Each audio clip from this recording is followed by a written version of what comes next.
Senior advocates కుమారి మేడంకి మరియు గోపాల్ రెడ్డి గారికి, ఇక్కడ శ్రీ ఎంహెచ్ సుహాసనమ్మ మండల పరిషత్ అభివృద్ధి అధికారి వెల్లూరుకి, మరియు ఇక్కడికి వచ్చేసినటువంటి మహిళా మనులకి, కార్మిక సోదరులకి, మరియు ప్రింట్ ఎలక్ట్రానిక్ మీడియా మరియు పోలీస్ సిబ్బందికి మరియు కోర్టు స్టాఫ్కి అందరికీ నా యొక్క శుభాభివందనాలు తెలియజేస్తున్నాను. ముఖ్యంగా ఈరోజు ప్రోగ్రామ్ అనేది చాలా పెద్ద ప్రోగ్రామ్. దాదాపు ఖచ్చితంగా పార్టిసిపెంట్స్ 60 మంది ఉండాలి. మాకు వచ్చినటువంటి నామ్స్ ప్రకారం స్టేట్ లీగల్ సర్వీస్ కమిటీ ఆధ్వర్యంలో వాళ్ళ ఆదేశానుసారం జిల్లాలో ఉన్నటువంటి డిస్ట్రిక్ట్ లీగల్ సర్వీస్ కమిటీ ఆదేశాల మేరకు మన దగ్గర ఉన్నటువంటి లోన్లో మండల్ లీగల్ సర్వీస్ కమిటీ ఉంటుంది. దానికి నేను చైర్పర్సన్, నా పేరు తగ్గండి. ఇలాంటి న్యాయ విజ్ఞాన సదస్సులు మేము ప్రతి గ్రామంలో చేసుకుంటాము. అంతేకాకుండా వెలుగురికి నేను అంతకుముందు కూడా హాస్టల్స్ విజిట్ భాగంగా ఇప్పుడు ఉన్నటువంటి బాయ్స్ హాస్టల్స్ కానీ లేడీస్ హాస్టల్స్ కానీ అన్నింటినీ కూడా విజిట్ చేశాము. ఈ ఒక మండలమే కాకుండా మిగతా కృష్ణగిరి మండలము, రాచర్ల, వెల్దుర్తి, తర్వాత జలదుర్గము, డోన్ టౌన్లో ఉన్నటువంటి అన్నింటినీ కూడా విజిట్ చేయడం జరిగింది. ఎందుకంటే మా యొక్క పాత్ర ముఖ్యంగా ఏ విధంగా ఉంటుందంటే ప్రజల్లో చట్టాల పట్ల అవగాహన కలిగించడం. ఇప్పుడు మన రాజ్యాంగం కల్పించినటువంటి హక్కుల్లో అందరికీ ఈక్వల్ రైట్స్ ఉన్నాయి, అంటే సమాన హక్కులు. ఆడవారిని కానీ మగవారు కానీ విభేదం ఉండకూడదు. మగైనా ఆడైనా అంత సమానమే.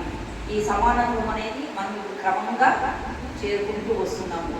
అందులో భాగంగా ముఖ్యంగా మహిళలకు మాత్రం మేము ఎందుకు చెప్తున్నాము ఈ మీటింగ్ అంటే, ఇంట్లో ఒక మహిళకు మేము అవేర్నెస్ కల్పిస్తే ఇంట్లో ఉండే వాళ్ళందరికీ కూడా అవేర్నెస్ కల్పించినట్టు అవుతుంది.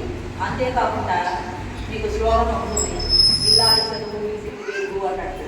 మీకు తెలిస్తే ఏదో కొత్త గొప్ప చట్టాలు మీరు తెలుసుకోగలిగితే మీ చుట్టూ ఉన్న వాళ్ళని కూడా మీ పిల్లలకు కూడా మీరు నేర్పడానికి ఈజీగా ఉంటుంది. ఇప్పుడు అన్నిట్లోనూ పురుషులే ప్రధానంగా ఉంటారు. మహిళా విద్య, పురుషాధిక్య ప్రపంచం మనకి.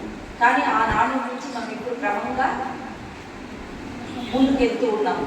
అంతకుముందు స్త్రీ పురుషుల నిష్పత్తి అనేది సమానంగా ఉండేది. ఇప్పుడు రాను రాను ఏమవుతా ఉంది, ఎంతమంది అయితే పురుషులు ఉన్నారో అంతమందికి తగిన స్త్రీల నిష్పత్తి అనేది తగ్గుతూ వస్తుంది. కారణం ఏమంటారు, గత కొన్ని సంవత్సరాలుగా అమ్మాయి కడుపులో ఉంది అని తెలియగానే అబార్షన్ చేయించేవాళ్ళు. ఎందుకంటే అమ్మాయి పుట్టితే ఆర్థికంగా భారం, ఆమెకు పెళ్లి చేయాలా, ఆమెకు తదనంతరం చేయాల్సిన కార్యక్రమాలు కూడా చాలా ఉంటుంది. అమ్మాయి పెళ్ళేంత వరకు ఒడ్డు మీద పుట్టిగా ఉంటుంది. ఇది చాలా కష్టము, సమాజంలో బతకడం కష్టం. ఇప్పుడు ఉండేటువంటి సొసైటీలో మైనర్ పిల్లల మీద జరిగేటువంటి అఘాయిత్యాలు, రేపులు తలుచుకుంటా ఉంటే మాకు అబ్బాయిలు అయితేనే మీరు వంశాన్ని ఉద్ధరిస్తారు అన్నాడు.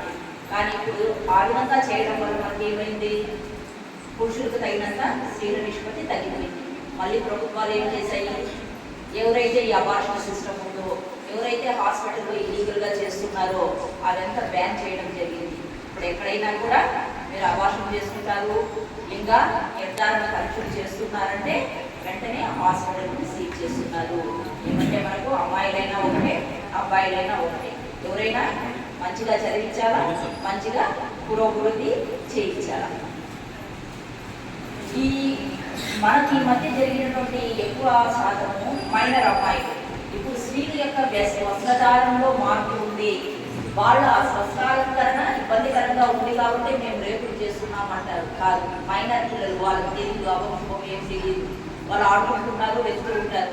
కానీ అలాంటి పిల్లల్ని పక్కన ఉన్నటువంటి బాబాయిలు, అంకుల్స్, స్కూల్ టీచర్స్ తెలియదు వాళ్ళకు. ల్యాబ్ స్కూల్లో ఉండే ల్యాబ్ని తీసుకోవడము, అశ్లీల చిత్రాలు చూపించడము, వాళ్ళకి తెలియకుండానే వాళ్ళని ప్రలోభపరచుకోవడము. ఏమంటే వాళ్ళు మైనర్స్. రేపు చేయడమే కాకుండా వాళ్ళ సవాళ్ళు బతుకున్న విధంగా అదృశ్యం చేస్తూ ఉంటారు. వాళ్ళు ఏ అభివృద్ధి తెలియకుండా వాళ్ళు ఎలాంటి డ్రెస్సుల విధానం అనేది వీళ్ళని టెంప్ట్ చేసింది అనేది తెలియదు. కాబట్టి మీ ఇంట్లో ఉండే చిన్నపిల్లలకు మీరు చెప్పాల్సింది ఏమంటే, స్కూల్కి వెళ్తూ ఉంటారు, వస్తుంటారు. మీరేమో ఉదయం లేచి కూలి పట్లకి వెళ్ళిపోతారు. వాళ్ళు ఎప్పుడో పోతారు, ఎప్పుడో వస్తారు, పక్కింటి వాళ్ళకి అప్పగిస్తారు. ఒక్కొక్కసారి పక్కింటి బాబాయిలే అప్పుడే వాళ్ళ పాలిట కాలయుడుగా మారుతున్నారు ఈ రోజుల్లో. కాబట్టి వాళ్ళకి మీరు నేర్పాల్సింది, ఎవరు పిలిచినా వినకూడదు, గుడ్ టచ్ అంటే ఏమి, బ్యాడ్ టచ్ అంటే ఏమి, చిన్నప్పటి నుంచి ప్లే స్కూల్ నుంచి కూడా నేర్పిస్తున్నారు పిల్లలకి. ఇంతకుముందు అవంతా ఉండేది కాదు. ఇప్పుడు ఉన్నటువంటి సొసైటీలో వస్తున్నటువంటి మార్పులకు అనుగుణంగా పిల్లలకు మీరు తగిన జాగ్రత్తలు ఇప్పటి నుంచే చెప్పించాలి. అంతేకాకుండా చాక్లెట్స్ కొనిస్తామో, బిస్కెట్స్ కొనిస్తామో తీసుకెళ్ళిపోతుంటారు. ఒకవేళ ఏదైనా జరగడానికి జరిగితే వెంటనే ఇమీడియట్గా మీరు పోలీస్ స్టేషన్కి వెళ్ళాలి, పోలీస్ వ్యవస్థను ఆశ్రయించాలి. ఏమంటే అక్కడ సేకరించాల్సిన ఎవిడెన్స్ అనేది వెంటనే వాళ్ళకు దొరుకుతారు. ముద్దాయిలు కానీ ఎక్కడో పారిపోయి లాక్కునే కంటే మనం అలా చేయము. ముందు ఇంట్లో పెద్దవాళ్ళతో డిస్కస్ చేస్తాం. ఇంట్లో పెద్ద మనుషులు ఎవరైతే వాళ్ళ పొద్దున వెళ్ళిపోయింటారు, ఎప్పుడో రాత్రి కానీ రాదు. తర్వాత పక్కింటి వాళ్ళతో, తర్వాత ఆ ఊరు పెద్ద మనుషులు, తర్వాత అక్కడ ఉన్నటువంటి ఎమ్మెల్యేలు కానీ ఇంకా మంత్రులు అయితే ఎవరైతే ఉన్నారో వాళ్ళతో మాట్లాడుకొని రాజీ కుదరకపోతే మాత్రమే పోలీస్ స్టేషన్కి వెళ్తున్నారు. అప్పటి వరకు ఏమవుతుంది, ఈ అమ్మాయికి మెడికల్ ఎగ్జామినేషన్ జరిగి ఉండదు. నిజంగా రేపు జరిగిందా లేదా ప్రూవ్ చేయాలంటే ఖచ్చితంగా ఆమెకి దగ్గరగా ఉన్నటువంటి వైద్యాధికారి దగ్గర తీసుకెళ్ళి వెంటనే వైద్య పరీక్ష జరిపించాలి. ఒక్కొక్కసారి చిన్నపిల్లలకు బ్లీడింగ్ ఎక్కువ ఉంటుంది. ఆ బ్లీడింగ్ కారణంగా వాళ్ళకు మరణాలు కూడా దారితీయచ్చు. కాబట్టి మీ పిల్లల పట్ల, మహిళలుగా మీ పట్ల ఎలాంటి అఘాయిత్యం జరిగినా వెంటనే మీరు దగ్గర ఉన్నటువంటి పోలీస్ స్టేషన్కి మీరు వెంటనే రిపోర్ట్ చేయాలి.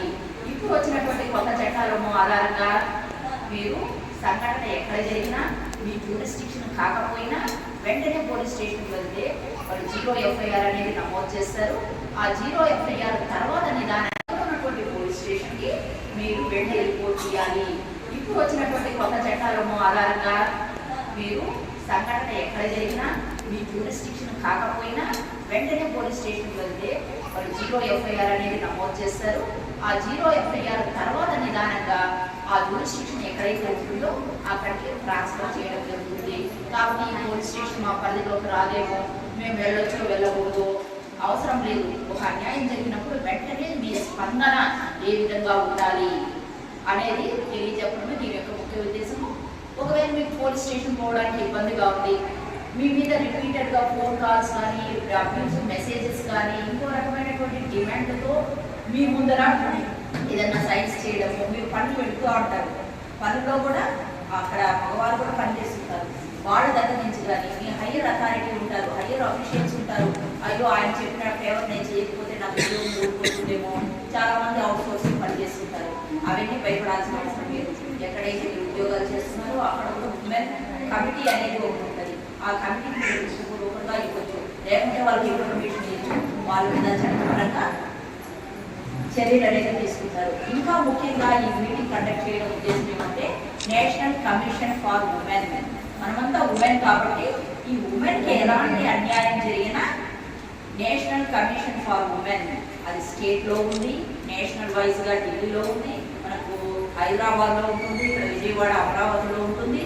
ఏ చిన్న కంప్లైంట్ అయినా కూడా మీరు వాళ్ళ దృష్టికి తీసుకొని వెళ్ళగలిగితే, మీరు రిటర్న్గా వాళ్ళకు సబ్మిట్ చేయగలిగితే ఖచ్చితంగా ఆ సంఘటన మీద వాళ్ళు ప్రపంచవ్యాప్తంగా, దేశవ్యాప్తంగా ఆ సమస్యను ముందు పెట్టి దీనికి ఏ రకంగా తీర్పు తీసుకోవాలి అనేది తెలుస్తుంది.